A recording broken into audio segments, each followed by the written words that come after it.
You are welcome to the Naija Filmmaker, a podcast about Nigerian filmmakers, their films, and how we can build a diverse and functional industry. I'm your host, Selegot. On this episode, my guest is Ebuka Njoku. He is the writer and director of Yahoo Plus. Yahoo Plus became a fan favorite at festivals, earning it a cinema release and streaming deal. We talk about creating film, his new film Uno, and the power of storytelling. If you're a new listener, you're welcome and I hope you enjoy.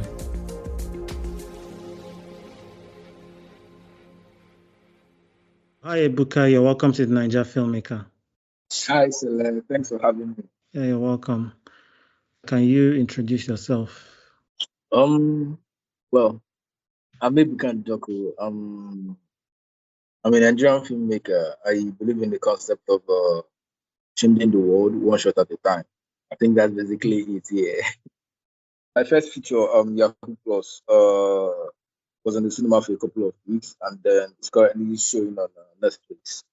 So my second feature, Uno, the F in Family, we just rounded up post-production. So we are currently making negotiations for distributions and all. Well done on all the hard work. Yeah, thank you very much. Yeah.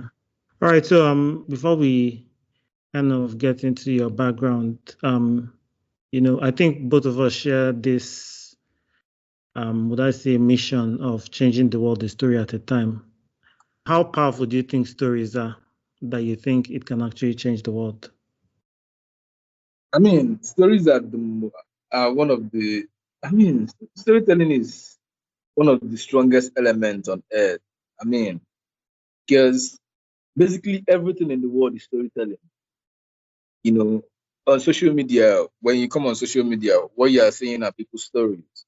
When you go out there to make a living, you have to tell your story to make a living, either to your client or to your boss or to your employee or but basically life is basically about communication, and communication is storytelling. So it's quite an essential part of life. I mean, you can use it to build a city, you can use it to tear a city down. That's how powerful it is. Okay. Can you tell us about your early days, watching movies and hearing stories? Well, I had my own share of my grandpa telling us stories of his hunting days and his days of traveling to different parts of the country. I had my own moments of going from one neighbor's window to the other, watching films with my fellow kids. While I was growing up in a what's it called lower class neighborhood. I had my own fair share of reading up lantern literature. When I was in primary school, and then of course watching American films, music videos, and I also had my own share of that moment when you go on break and everybody's sharing stories of different things that could be from something you experienced during the weekend to something, a cool film that you watched or something out of your imagination. So I've always had this connection to stories. I could still remember when I was a kid and I saw Titanic with a couple of I was about 8 I was about 8 or thereabout, and every other person in the room were teenagers. My elder sister, the guy that was my landlord's house help. Then at the point I noticed that everywhere in the room went quiet. They were all struggling with their tears, and I found myself also struggling with tears. So I think that was one of my earliest deep connection with films. It also happened with Ijele, like the fantasy element of the story was the romance angle and Genevieve's delivery. It's like I've always been, I think, stupefied. Like there's always been this connection I've always had with stories. As far as I can remember. Okay, I remember I read somewhere that you watch a mixture of Nollywood, Hollywood, Bollywood, and Chinese films. Yeah. So how Yeah. was that for you? What did you get from films, like from different countries? I mean, while I was growing up, it wasn't actually a matter of choice. So it wasn't like I intentionally was watching, films from different parts of the world. It's just that okay, at home my parents would normally get Nigerian films. You know, Yeah. I had a neighbor who was more interested in okay, the guy was more interested in Chinese films, but Mm. his girlfriend of then was more interested in Indian films. you know. Yeah. Then I had my landlord's house of that time that was more into American films and Nigerian films too. And a couple of other. So it wasn't like intentional, but what that did for me was when I started telling stories, it made me realize that if a Nigerian kid like me could grow up watching Indian films with little or no subtitles and still gets it. You Yeah. know, that means any story I tell can actually travel the world. You know, it's yeah, exactly. So because and he also kind of like made me understand universality better. So when I tell stories, I look for elements that people from any part of the world connect to. You know, just the way I connected to films from every other part of the world. So Yeah. yeah, I think that Okay. So you grew up watching these films. I think when you were eventually a teenager, you started writing. Is that true? yeah. So I actually started writing at that was around 13. Mm. So there were a couple of cool books we read when we were reading for in preparation for junior year. You know, so I can't remember what was happening, but there was this argument about if I could write, like if I Yeah. could write a book, and I was like, just to beat the argument, I stayed up for days writing one. So I think that we had just finished writing our exams. So that Mm. period between because it was a boarding house Yeah. between the end of the exams and you guys going home. Yes. There are no classes. You are just in the hostel from morning till night. So before we could get our exams, I had already completed a short novel. So from there, I later wrote more, but then it was I think when I was about 15, 16, I read The Arrow of God. Mm. So it dawned on me that man, like, because the level of excellence Chino Achebe, is used in executing the work, you know, maybe start, asking myself some questions like, could I ever be this great at this? And I wasn't sure anymore. So, and as at that period, I discovered poetry and I started reading Shakespeare. So, I found myself doing more of, I gradually started doing more of poetry and then plays. Then when I got into uni, I joined the writing community. So one of the days, a classmate of so in the writing community, yeah, Yeah. you submit your short plays and stuff, and they'll post it on. We had two faculty boards, so a couple of my classmates will read my short plays. And I'm like, cool, cool, cool. So one of my classmates had a training on cinematography and editing. I was like, okay, since we can write, why not write something that I could use to like experiment to know if I'm catching up on this thing that I'm learning.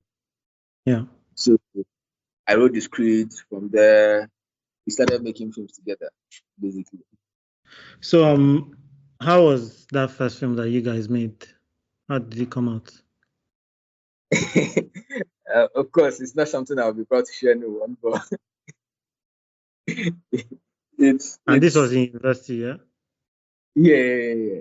I was like 18. Yeah, I was 18 when we made that.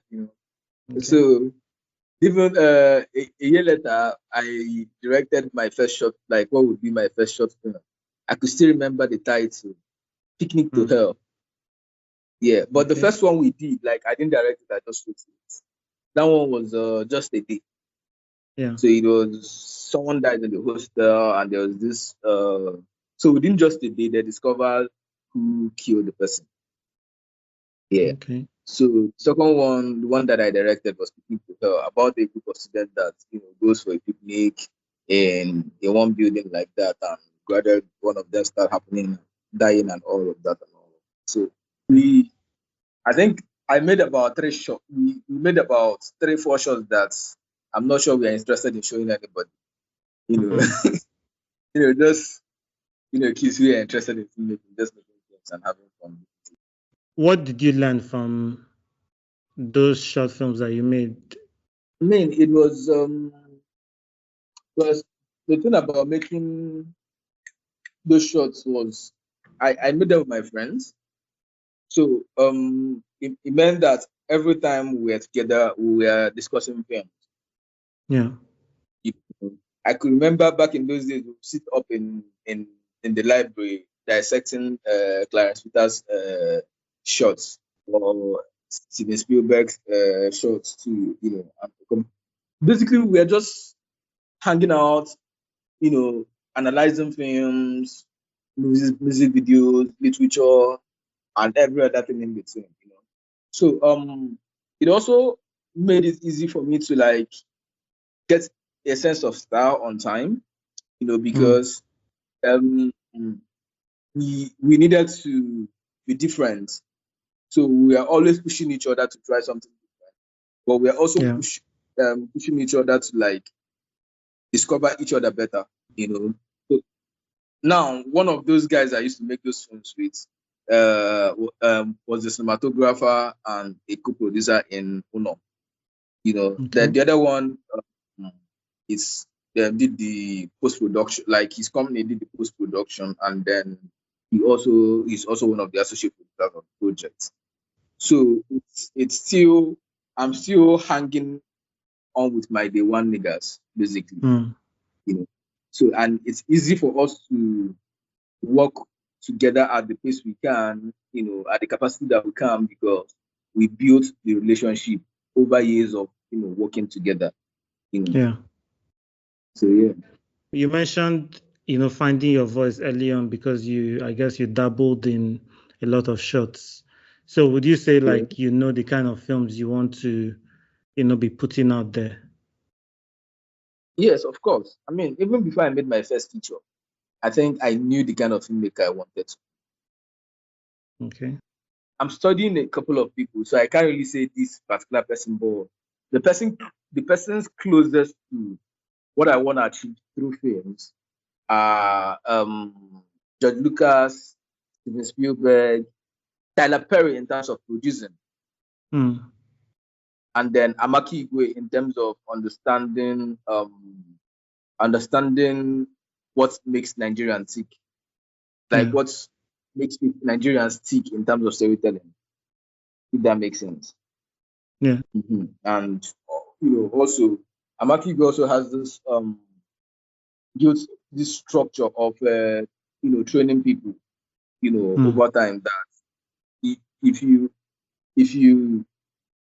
been to enough Nigerian TV scripts conference, you notice that even to date, most of the TV, Nigerian TV, is still built around the Amaki Igwe storytelling structure and style he gets, because of years of her influence, in the culture. So personally, I mean, I find myself in Nigeria, a country that is still struggling from the effect of colonialism, poverty, low standard education, and all of that. So I intentionally find a way to like chip in some of these things in my film, in as much as, and I also try to not promote, celebrate Nigerian culture as much as possible. Like each time I have conversations about proper sets with my production designer, we often talk about how we are going to change in concept of the way people do their interior decor through our Yeah. films. So, and in my dialogue, I chip in things about the excellence of, in the way people tap and wine in Enugu, Mm. and stuff like that, because in as much as I want to express the negative side of things as a country, I also I feel my film should also serve as a motivator, that we could actually be our best over time. Yeah. And also I now also try to highlight the societal, issues, like in Ono, there's a part where people talk about war, religion, and a couple of other things. I also draw a lot of inspiration from my own personal life, so most of my characters are developed after people I know or people I've met before. People, real life people are actually here. I hardly create characters I've heard of in head. Okay. And I guess that makes them like really relatable. Yeah, exactly. Nice.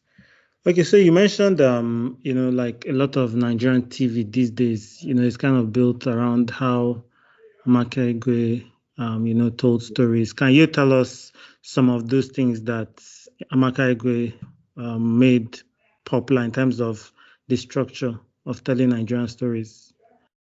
Okay. I mean, the whole style of Nigerian TV drama, even the template that I feel most African magic shows still use till tomorrow, are Yeah. still, so basically you see a big family with lots of secrets, and imbalance in terms of either the father has a child somewhere or the mother had a husband before and all of that, and this internal struggle for wealth, or for who gets a higher share of the family wealth, Yeah. and this, struggle with the family business. So basically, that's checkmate. Yeah. You will see that if there are 20 Nigerian family drama, 15 of them are like that. So what the only difference is that they find a different industry for different for each of the shows, Yeah. but it's still basically the same Amakibo template, and it's easy to it's easy to, like, not say it, you know, but Yeah. if you also interact with some of the writers, they'll tell you, like, you hear every now and then them mention, give you one or two Amakibo's quotes, start making sense to you where these things are coming from, you know. In as much as I celebrate her excellence, but I still feel there's a need for someone to, you know, break off that and, bring in something new, Yeah. like a style altogether. Two persons that over time I've seen them do something different. It used to be like some name calling thing, but yeah, this lady that created the Skinny Girls in Transit, Dami. Mm. Then of course, because she bettered what now changed the ecosystem of Nigerian web series. Yeah. Then of course, Funke Akindele, who now brought in the her own flavor from the comedy angle, you know. So, but apart from those two, I basically, the same thing over and over. Yeah. So let's go back a bit, back to when you were in university. You studied theater arts at University of Nigeria. How did that kind of influence how you direct movies these days? The funny thing is, okay, I don't know how to explain it so that it makes sense, but yeah, but I'm actually a university dropout. Okay. So I left school when I was in third year. So in as much as I studied theater art, I can't really say I'm a fan of the theater,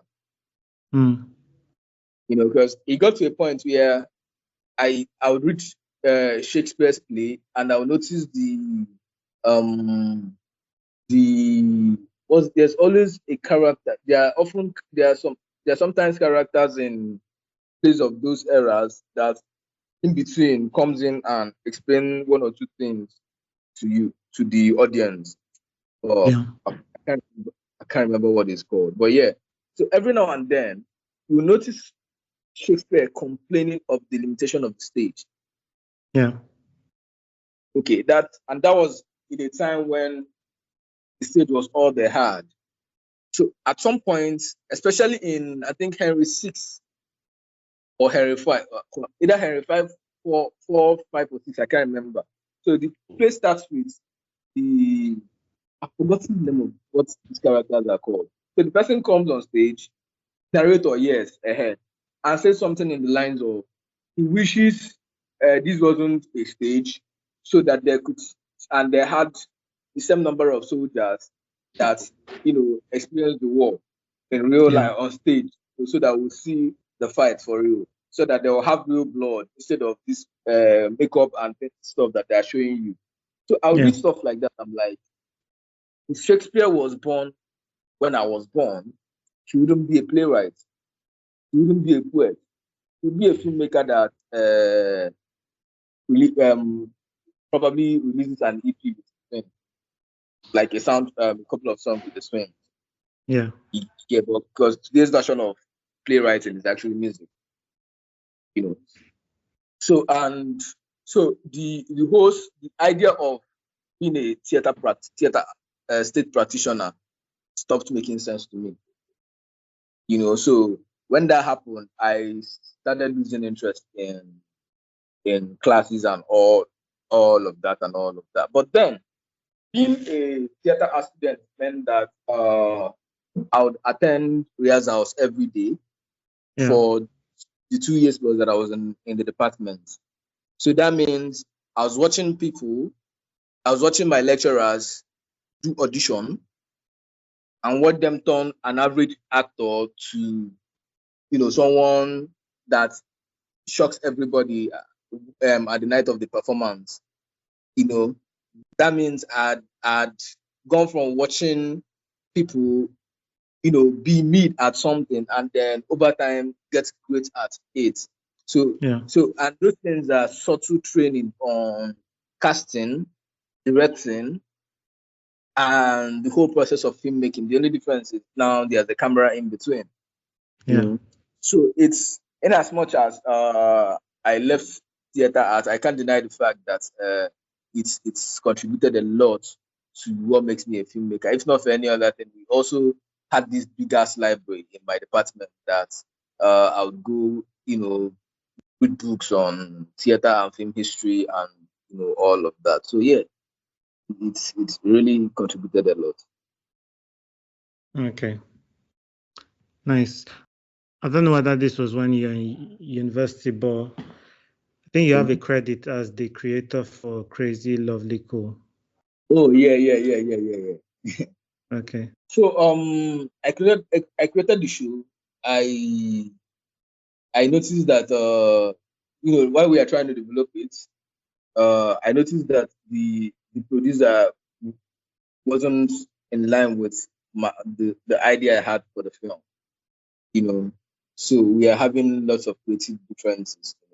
Yeah. You know, they wanted all the bad guys to be bad guys and bad things to happen to them, and the good guys to be Mm. good guys to happen to them, and all of that. So, and it was so the process was telling away from my own experience of the university and my Yeah. own understanding of and what I really wanted to the depths and the intricacies I wanted to play around with for the characters and the story. So at a point I felt so it was either um bringing an end to the deal and the stories wouldn't come to light at all, or I had to leave and let them do their own thing. So I chose to leave and let them do their own thing.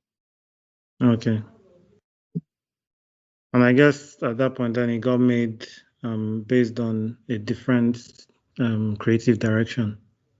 Yes, I mean the day it came on Netflix, I felt I felt I wouldn't want to use the word depressed, but I felt sad, because the show could have been a lot more. Like if the show had gone the direction it was meant to, it wouldn't have ended with a season one. Yeah, You'd have probably gone into five, 7 seasons, and it'd probably be one of the hottest Nigerian shows at the moment. But I mean, the yeah, good thing is I'm not a filmmaker, so I still have a lot of time to, show what that show could have been through another show. You know. yeah. So it shouldn't sound as if I'm just cutting. All right, so let's talk about your introduction into the industry. You worked on a couple of scripts, like short scripts, and you even won the Home Vida Award for the short script competition. Can you talk about winning that award? What did it do for your career and also your actual introduction to the industry? Okay. That award, it was a blessing and it was a curse somehow. Because the award was like my first introduction to Nollywood. So when I Yeah, dropped out, I I moved to Lagos. I stayed in a ghetto. Um, Probably when you watch Uno, one of the characters said a little thing about my experience that covered a little bit of my experience in the ghetto. So I did odd jobs and all of that yeah, for a year plus until the opportunity came for me to enter for the award. So at the award night, I met a couple of industry people and all of that. So the reception I got that night made me feel like, oh, I'd arrived, you know. so, so it's only for me to over time realize that there's still a long way to go. And also yeah, I love what Isha Ebako did with the film. He didn't follow my script to the like word by word, like he changed a couple of things in the script, but yeah, turned out a dope film. You know, like I'm happy that it was changed. A director takes a piece, your script, and then turns it into something that you love, even though it's not exactly what you wrote. You get. yeah, So I felt like, okay, this is when Hollywood works. Then I, but then every other script that I'd written for people, I would see it on screen and like, nah, this shit doesn't make sense. So it's like, and when I entered the industry, I focused on writing. So I had years of writing things that when they'll make it on screen to the screen, I wouldn't have the pride to like ask my guys to go and watch it. mm, You know? So it like I came Ishaya raised the bar high, and no other filmmaker that I ever got to work with was able to like reach that bar. So yeah. it felt sad. So what did he do particularly, better, like in terms of, improving what you wrote?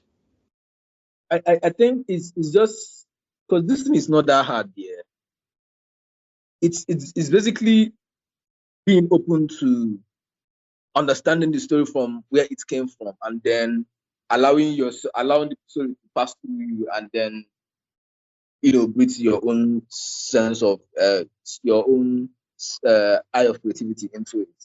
If that Yeah, makes sense.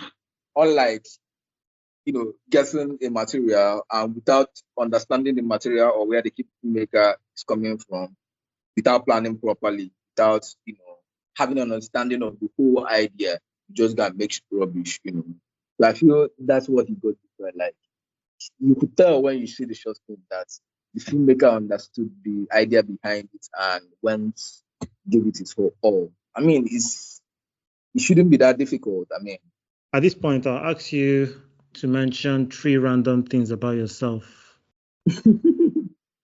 okay, maybe it's just one of the many things I'm interested in. Like I'm interested in fashion, I'm interested in design, I'm interested in music, I'm interested in more things like that I can't even say now because it sounds like I want to do everything. But yeah. Yeah. So And this is beyond curiosity. not like in the capacity that I'm doing film, Mm. like in fashion, it might be more of investing and then, you know, being part of the creative, like originating the concept, not like doing this, not like I'll be doing the sewing or doing the design myself, Yeah. you know. So and basically every other industry that I find myself in, it will just be me doing like the part of the management or the conceptualization team, not like the technical, you know. Because in as much as I want to do a lot, I Yeah. understand my limitations as a human being. Yeah. So I I'm a local boy to core. I mean, I love my abacha, I love my papa, I love my local food. You know. Mm. um yeah. What's the third one? I mean, is it apparent that I'm crazy? Um, Probably not. Okay, I'm actually great in maths. Like I'm great with numbers. Yeah, I Okay. was one of those kids that I'll be walking on the street and be doing plus and minus and multiplication in my head when I was growing up. So yeah, Yeah. There was a time where you took a break from the industry. yeah. Was it you quitting or you just needed to, try other things? It was actually me quitting. And what led to So that decision? part of the crazy love be cool thing, and then I noticed that it was just I was having this experience with producers where it felt like all of them wanted the same thing, and it was the same thing that I was tired of seeing on TV. And what is that? What did they want? They just want the average story, you know, something that you see because they feel it's what sells, you Mm. know, and so I found myself always having that argument, and then I'll find myself in the one with the vex me past that year was so being a writers conference here or before the producer comes, we the writers like coming up with good ideas and secting and everything will be going well. Then the producer comes and like, okay, what have you guys done? And he or she will be told, okay, this is this. And she'll be like, nah, this doesn't work. Nah, this doesn't work. Nah, this doesn't work. And everybody would go quiet. And I'll be like, me, where they there where would they share the ideas and felt the vibe in the room, like want to like defend, you know, and everybody, I'll just be left like look like the bad guy. I Yeah. never, it happened more than one location. So at the point, I'll find myself in the writers' conference and not listening more because I didn't want to like look like the bad guy. Basically, writing wasn't working for me anymore. So I felt that maybe the industry wouldn't work for me anymore. So I left and decided to try other things. But then I still see myself trying to like write. At the point, I decided to work in a bar. So when I started working in a bar, I would find myself having conversations with people working in other industries. And I'll notice that just like I'll go to a scriptwriters conference and I hear writers complaining about the way producers treat them and the way directors and all of that treat them. I Yeah. also hear talking about the way their CEOs treat them. I'll hear floor receptionists talking about the way, like every industry you go to, you notice like there's no industry where everybody feels happy about every other person, you know. So it dawned on me that I didn't have enough reason to live in Nollywood, you know. I mean, everybody doesn't like me to like me, Yeah. But if I really wanted to tell my story, I should find a way and I shouldn't like chicken out. And my excuse for not chasing my dream shouldn't be because one or two producers didn't like my style or, it wouldn't make sense to my children. So I had to now change my strategy, So I came back, I started taking writing books again, started studying producing, started reading up on management, branding, and you know, the business side of film, basically. Yeah. Yeah, Okay. we are. Yeah. And when you I guess understanding the business of writing and the other parts of filmmaking, what Yeah. stuck out to you? What do people often miss, when they try to get into this industry and do stuff?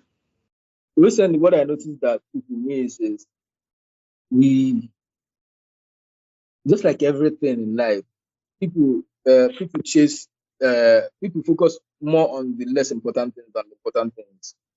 You know, we people focus more on marketing than on branding. Mm, People focus more on getting the hottest actors than on developing the right story, yeah, or developing their story well. You know, people focus more on um making, like, how do I put it? People focus more on trying to do what has been done than asking, okay, what's the new frontier? What are the new frontiers?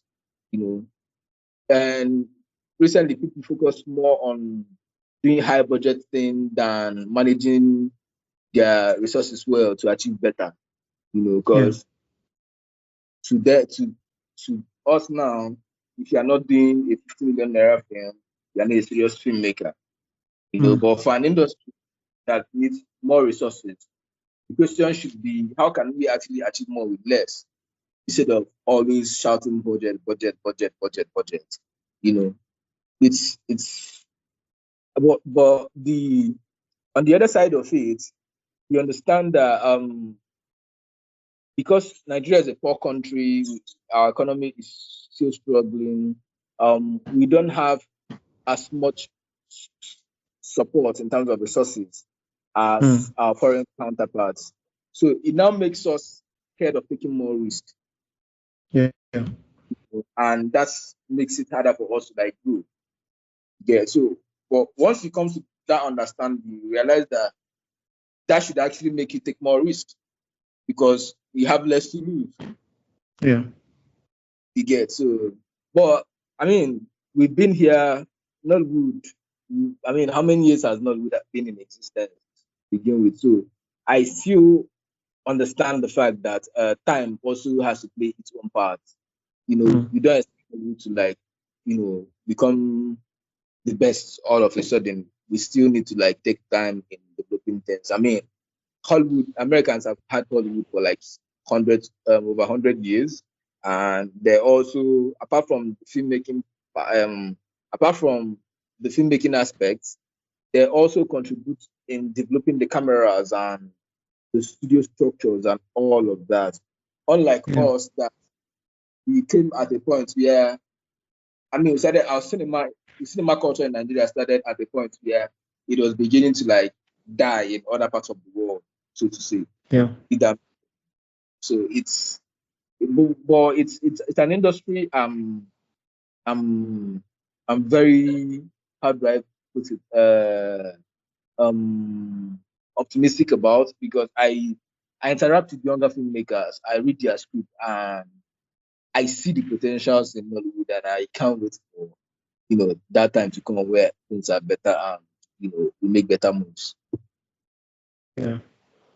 And for these young filmmakers with promising scripts and a lot of potential, how would you advise them to, get into the industry and make the most of the opportunities? I mean, I feel the best thing for upcoming Nigerian filmmakers is to have their uh, to follow the Afrobeat imprint. Yeah, that is finding your audience, you know, being as local as possible, but then making things of international standard, and then also finding a way to grow your own management and marketing team. You Yeah. know, because the, the the the good thing right now is, I mean, my film Yahoo Plus should probably be the cheapest film on Netflix at the moment. You know, Mm, so 10 years ago, I'm not sure it would have been feasible for a Nigerian filmmaker to like have that for his first film, you know. Yeah. So and we're in that time in the world where you can actually make a film with a good smartphone and it can find its way to Netflix. There are Yeah. about 2, 3 films on Netflix that were shot with phone, you know. So we are at that point where getting some of these things are easier, but the distraction in the world now makes it harder to actually get it done, you know. So it means that it also means that more people can do that thing that you feel you can do. So Yeah. standing out becomes harder, you know. So, but anyone that stands out and remains headstrong would easily break in, like for the younger generation, because like they don't clear the bush, they just come and be remarkable and find your way around it. Yeah. Okay. Okay, so can you tell us that one film that you're always happy to watch over and over again? A couple of things that I watch more than once in a year. Mm. Like you see Pretty Woman, you see Titanic, Yeah. you see Three Idiots, you see The Good Will Hunting, you Mm. see I'm beginning to forget some of them. Erin Brokovich. You see The Graduate, like Sound of Music, of course. Then Avatar every now and then, you know. Yeah. Then Inception. I mean, there are a couple of things that I watch every now and then. Just oh fuck, I even forgot this guy's oh man. Billy Wilder. Mm. Yeah, that's Boulevard. you know. Yeah. And there's this one I'm forgetting. The one that's actually my favorite of the Sims. It doesn't Sunset Boulevard. Love in the Afternoon. Yeah, Love in the Afternoon. So like Okay. Who made it? Billy Wilder. He was one of those OG filmmakers of the 30s, 40s. So what is it about these different films that give them, very good rewatch value that you always kind of go back to watch them? What is it about those films? I mean, it's sometimes there are not things I can explain. And Mm. then sometimes I think that the more I watch them, the more I see the reasons why I actually watch them, Yeah. you know. And sometimes I watch them for different purposes, you know. So like it took me making Uno to realize the level of sound excellence that went into Pretty Woman and The Good Will Hunting. But these Yeah. are movies I've seen at least 20 times each, you know. So, but it was when we are developing designing sound for Uno, that we have films that I had to watch again to like, okay, see what they did. And I'm like, wow. So, Mm. so basically, I mean, there's some psychic things that connects you to some piece of work that you just can't explain. So for Pretty Woman, it's the warmth of it. Mm. You know, it's not a very serious story, but it's as relatable as possible. Anybody can relate to it. And then it has some elements of humor without trying so hard. You know, and I also love how it celebrates New York. Yeah. Then for Titanic is the love story. For Avatar is the technological advancements, like what they did with the 3D. You know, Yeah. like sometimes I just put it and watch the colors, like the beauty of the magic of the magic. You know, for a film like Love in the Afternoon, it's just the simplicity of it. And I think simplicity is also a thing for me in art because I love stories that are very simple, straight Yeah. to the point, not too much. Then for a film like Inception, it's everything, the technical details, the storytelling, and even though it's the the storytelling is non-linear, the Mm. idea behind it is as simple as possible, Yeah. you know, and you can still feel the characters as complex as they might seem. So, Yeah, lots of things basically. Sometimes I don't know. Like Three Idiots is just sometimes I just watch Three Idiots just because it's a fun thing to watch. Yeah. Okay. So let's talk about Yahoo Plus. How did that come about? I mean, I part of what I did when I was feeling lost in the world was I worked in a bar, Mm, you know, for a couple of months. So and working in a bar meant that I was talking with Yahoo boys, so to say. And yeah. every now and that was around 2019. That was around the period of where guys would use girls' pants and bra, for money rituals and all, So Yeah. and anytime the conversation came up that time, there was always somebody trying to say that it was that the whole plus thing wasn't what people said it was. So Mm, basically, there were perspective on the plus thing. So the more questions I asked, the more it felt like the more it dawned on me that there was this spiritual way of making money. You mm, know. So and I found it surprising because I'll try to argue with some other people, and so I found it surprising that we've been making films for um decades and nobody has ever thought of putting that on screen. Then so yeah, so I wrote the script and all, and then by then there's this guy I've been speaking with about EP my film for like about 2 3 years. So yeah. finally he saw the idea and felt like okay, it's something he would want to invest in, and we did Yeah. it.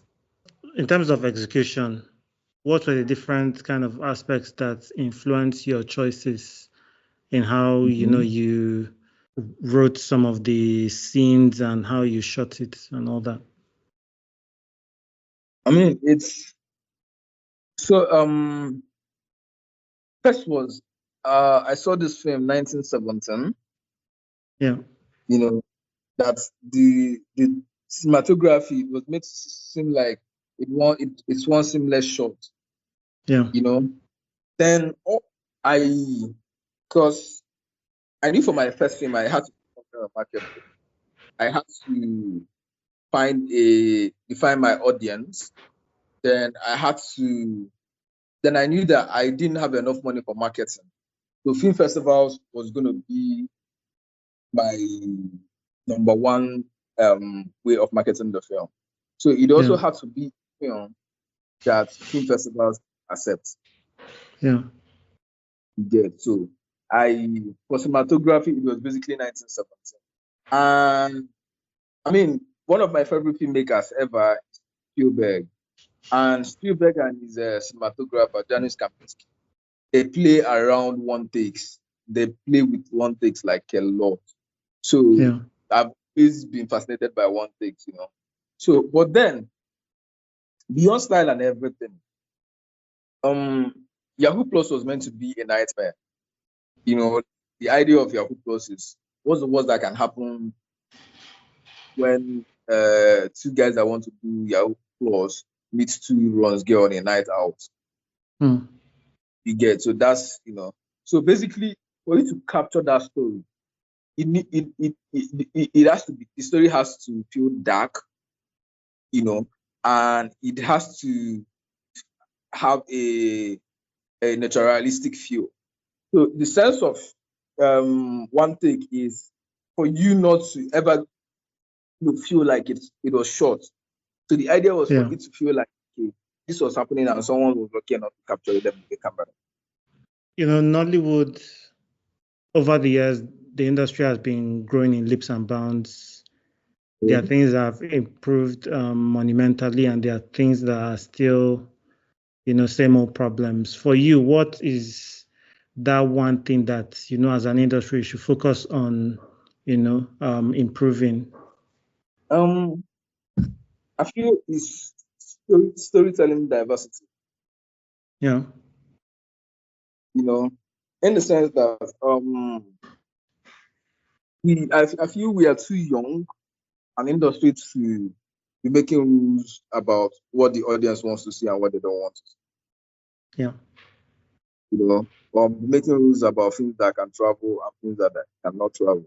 I've heard someone say something in the lines of Nigerian comedies can't travel. Yeah. But I mean, that's a huge lie.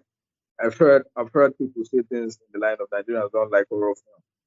But I grew up on lots of Nigerian horror film, and there are crazy concepts like that all over Nollywood. Like they tell you that like the Nigerian audience don't watch intelligent films. Like lots of bullshit. I'm like, how did we get these people? Yeah. Because it's not like somebody goes around fixing my audience some forms to feel, or like I'm not sure anybody has actually gone to carry out deep research, about. So what happens is the film succeeds, everybody feels that that's the kind of film Nigerian audience wants to watch. So they start making that kind of film till Nigerian audience get tired of it and another film succeeds. People now start making films like that has succeeded. Yeah. So just like what's the name of this film? King of Thieves succeeded stars ago. Every year we now have to expect a Yoruba epic film. And every year we have to expect a Nka Kindele and Toyin Abraham film. And it's not like they're not good. It's not like, but then we need more. We need more diversity. We could have more than that. So basically, I feel distributors should take more risk with certain kind of stories, and be more, how do I put it? We do what I call general marketing for film. Like there's this particular template that most Nigerian films that make it to the cinema are marketed with. I mean, this year it's been dancing because Nka get the let dance. It doesn't make sense. It works for that film, but it doesn't mean that it's going to work for every other film. Yeah. There are some films that do well with more serious promotion, like with promotions that doesn't feel like promotion. There are films that I mean, what's the name of this guy? Nolan puts more hype on the secrecy of the information about his film for his promotion. Like people are going crazy online looking for materials that connect them and they can't find it. That's how he promotes his film, and it works for him, But then in Nollywood, you are told to do what the next guy did, whether your film is his kind of film or not, So, and I also feel that Nigerian filmmakers struggle with identity crisis. When you read Chimamanda Ngozi Adichie, you could tell who she is from her book. Yeah. There's no struggle to understand her. But you watch some Nigerian filmmakers, you struggle to okay, where is this coming from? Like you can't even find where the story is coming from. Yeah, because the people that made it have no sense of identity. Yeah. So you see stuff like it's a lot though, but like I said, Nollywood is a young industry, so these are part of the problems you see in a growing industry, which over time, of course, will be taken care of naturally, because there are lots of guys putting in their blood, like doing their very best, like get things working out. Over time, it will get better. Yeah. Sure. Yeah. All right. Let me give you one scenario. So let's say it kind of relates to what you have just talked about, diversity. So let's say, with your own unique type of voice and how you like to, tell your stories, you have your next film ready and your pre-production stage. You're trying to find a distributor to attach to it and also like an executive producer. And at that point, they are now giving you notes on things to remove. What are you going to do in that scenario? Well, I think one thing that before I ever made my first film, I read a book on management and another book on entrepreneurship. And one of the advice I got from those books is to be very careful about who I get my money Yeah. from. So I'm very particular about who I let invest in my films because it goes a long way to determine what you can do with your film. So I can't work with an executive producer that doesn't let me do it. Yeah. But for distributors, the good thing is you are not forced to go with. I mean, we have at least 5 distributors in about 7 distributors when it comes to cinema and Netflix in Nigeria. Yeah. So nobody is forcing you to do anything. So if it doesn't work with one distributor, nothing stops you from going with that distributor, until you find what works. Then, but beyond that, beyond thinking per film, is thinking per your career plan or career goals. Yeah. Like there's a kind of filmmaker you be, and it wouldn't make sense for you to want to be working with Nigerian distributors because of the kind of film that you make. Yeah. So if you feel like that, the best thing is to do what the CG overseas and a couple of other filmmakers are now doing, finding international platforms to help with the distribution and marketing of their film. Yeah. Because the beautiful thing about being a Nigerian filmmaker now is nobody stops you from anything. Yeah. Like in the grand scheme of things, there are no gatekeepers, like, because the industry is somehow. So the gatekeepers from this point will not be gatekeepers from another point. I don't know if you get what I'm saying. So it makes it now you can do whatever you want as a filmmaker. You just have to find your way around it and make it work. Okay. All right. So how can people keep up with more information about your new film Uno and just general stuff about you? Okay. We have a page for film on IG and other social media platforms. Just search for Uno the Ethnic Family. You follow us. And me personally, I mean, on social media, you can just I use the Ebuka Njoku Instagram handle. Okay. All right. Thanks, Ebuka, for coming on Nigerian Filmmaker. It's really a pleasure. Thank you very much. We have come to the end of this episode. Remember to rate and review the podcast. You can also follow me on Instagram, Twitter, and Facebook at Selego Film and the podcast at the Naija Film Pod to share your feedback. You can now support the podcast by visiting the website to donate. See you on the next episode. Have a good one.